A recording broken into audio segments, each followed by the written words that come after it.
안녕하세요. 약국과 의약품을 스마트하게 이용할 수 있도록 도움을 드리는 DRX 솔루션 이정훈 과장입니다.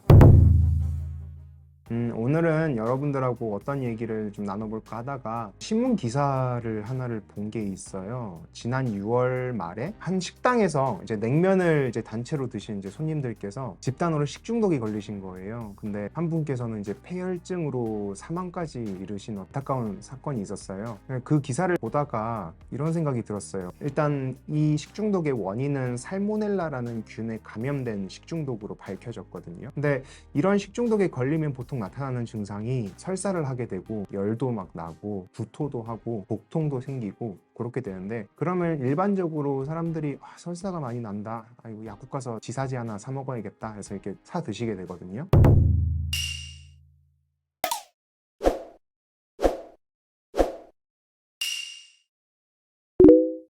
근데 이런 경우에는 방금 말씀드린 이런 신문 기사의 케이스에서는 절대로 드시면 안 되는 지사제가 있어요. 지사제가 그냥 지사제라고 해서 한 개만 딱 있는 게 아니거든요. 그래서 이 부분에 대해서 오늘 한번 설명을 드릴까 합니다.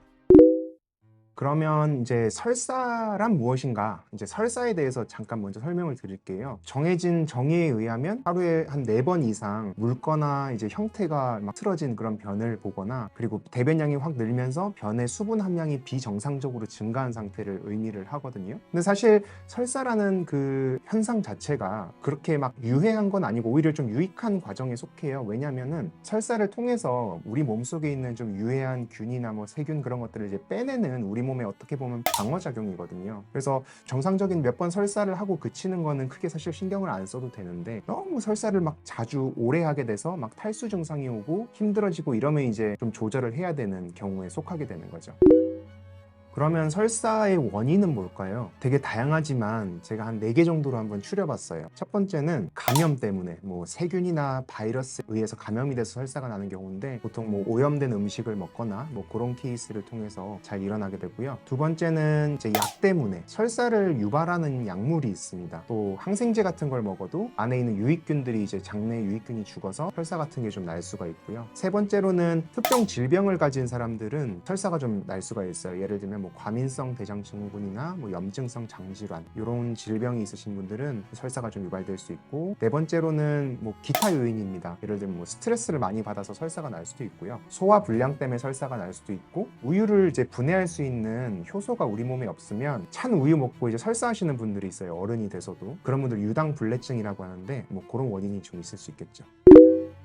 그러면 설사 날 때 어떤 약을 먹어야 될까요? 지사제라고 이제 여러분들이 이제 알고 약국에 가서 사 먹게 되지만, 그 약에는 이제 약리 기전을 이제 생각을 하면 크게 한 3종류 정도로 나눠볼 수 있을 것 같아요. 첫 번째로는 먼저 여기 보이시는 요 로페라미드라는 약이에요. 이름은 로이디펜이라고 이제 제약회사에서 지었지만 주 성분은 로페라미드라는 성분이고, 요 약은 우리 설사 날 때 생각해보면 뭐 배가 꾸룩꾸룩 하잖아요. 장이 과도하게 막 운동을 해서 막 뒤틀리는 느낌도 들고 하는데, 그런 장에 과항진된 운동을 좀 진정시켜주는 성분이라고 생각하시면 돼요. 근데 주의하실 점이, 이 약은 설사가 나는데 막 열도 막 고열이 나고 변을 봤는데 변에 피도 좀 보이고 그럴 때는 절대 드시면 안 됩니다. 사실 제일 좋은 거는 이제 의사나 약사를 찾아서 상담을 하는 게 좋고요. 만약에 그렇게 못할 상황이라면 로페라미드라는 성분이 꽉 옆에 보면은 적혀 있어요. 이름만 좀 기억해 두셨다가 그 이름이 안 적혀 있는 지사제를 드시면 돼요. 다른 나중에 소개해드릴 지사제를 드셔야 되거든요. 그 이유는 뭐냐면,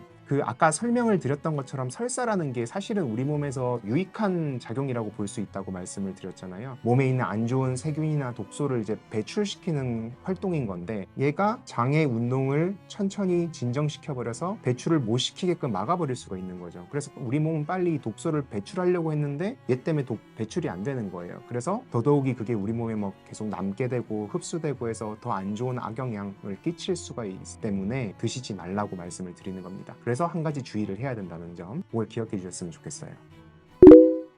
네, 두 번째로 설명드릴 지사제는 요 스맥타이트라는 약이에요. 요거는 예전에 이제 스타빅이라고 지금 적혀져 있지만 스맥타라는 이름으로 좀 유명해서 아시는 분들은 다 아실 것 같아요. 포타게릴이라는 약도 똑같은 약입니다. 제가 전 영상에서 이제 설명을 또 드렸지만 카피약, 서로 같은 약이라고 생각하시면 되고요. 이 약 같은 경우는 어떤 역할을 하냐면 우리 몸에서 설사를 일으키는 원인 나쁜 균, 바이러스, 독소를 흡착해서 붙잡은 다음에 몸 밖으로 들고 나가버립니다. 배출시켜주는 데 도움이 되거든요. 병원에서 처방을 많이 주셔서 보셨겠지만 흙탕물처럼 생겼어요. 그래서 되게 막 흙탕물 점토, 정말 그 색깔인데 천연 점토라고 생각하시면 돼요. 안 좋은 것들을 흡착시켜서 밖으로 배출시켜주는 약. 그리고 우리 몸에 흡수가 안 되기 때문에 부작용이 굉장히 적어서 이제 소아들, 어린이들 같은 경우에 지사제로도 많이 쓰이거든요. 근데 주의사항은 이제 흡착하는 성질이 있다 보니까 다른 약이나 뭐 음식하고 같이 먹게 되면 우리 몸에 좋은 것까지 붙잡고 빼버릴 수가 있기 때문에 다른 약 같은 경우는 한 2시간 정도의 간격을 띄우고 드세요.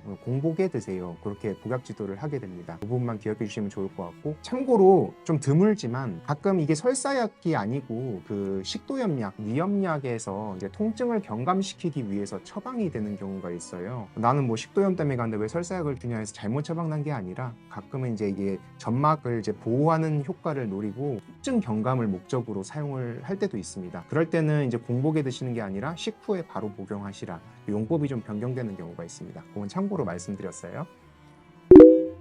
세 번째로 설명드릴 제품은 요 에세프릴이라는 제품인데, 요거는 기본적으로 사실 항균제에 속해요. 그래서 우리 몸에 설사를 일으키는 안 좋은 세균을 억제하고 이제 죽여주는 역할을 한다고 생각하시면 되고요. 요거의 특징은 사실 일반인들이 사실 요런 제품을 직접 보신 적은 되게 드물 거예요. 근데 병원에서도 종종 처방을 하거든요. 세균성 설사일 때. 제 액상으로 된 걸 아이들한테도 많이 처방을 하는데, 노란색 물감처럼 생긴 약을 처방받은 경험이 있으신 분이 아마 있으실 거예요. 그게 이제 요 에세프릴이라는 약입니다. 여기 얼음꼴로는 캡슐 형태로 된 것도 있고 액상으로 된 것도 있습니다. 그래서 뭐 살모넬라균, 뭐 이질균, 대장균에 의한 뭐 설사, 그런 증상이 있을 때 사용을 할 수가 있습니다.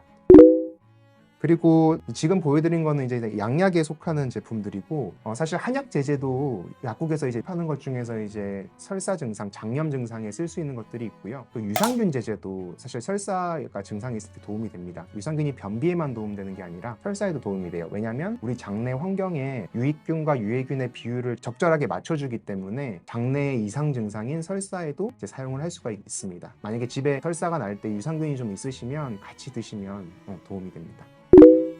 그러면 아까 말씀드렸던 신문 기사 사건으로 잠깐 다시 넘어가 볼게요. 그분들께서는 냉면을 드시다가 살모넬라균에 감염된 식중독에 걸리셨어요. 세균성 설사를 아마 경험을 하셨을 거라고 생각이 듭니다. 그러면 열도 좀 났을 거고요. 뭐 구토 증상, 복통 증상 다 있었겠죠. 만약에 그럴 때 처음에 말씀드렸던 로페라미드라는 이 지사제를 드셨다면 아마 증상이 호전되지 않고 계속 악화됐을 거예요. 왜냐하면 그 안 좋은 균을 빼내려고 계속 설사를 했을 텐데 그거를 못하게 막아버리는 역할을 해버렸으니까 안 좋은 역효과가 날 수가 있습니다. 그래서 이런 로페라미드라는 지사제가 적힌 건 이제 피해 주셔야 되는 거였고요. 다른 것들은 드셔도 크게 관계가 없었어요. 그래서 저는 오늘 여러분들께 하고 싶은 메시지가 사실 그거예요. 뭐 약내 기전이 다르다고 해서 뭐 이거를 여러분들께 선택해서 드시라는 말은 아니고요. 단지 한 가지만, 그러니까 설사가 날 때 지사제가 그냥 아무거나 한 가지 그냥 사 먹자가 아니라, 만약에 설사가 날 때 딱 두 가지예요. 열이 굉장히 많이 난다거나 아니면 변에 이제 피가 막 비친다거나, 그럴 때는 요 로페라미드라는 성분이 적혀 있는 지사제는 피하자. 그리고 웬만하면 병원을 가거나 약국을 가서 상담을 받자.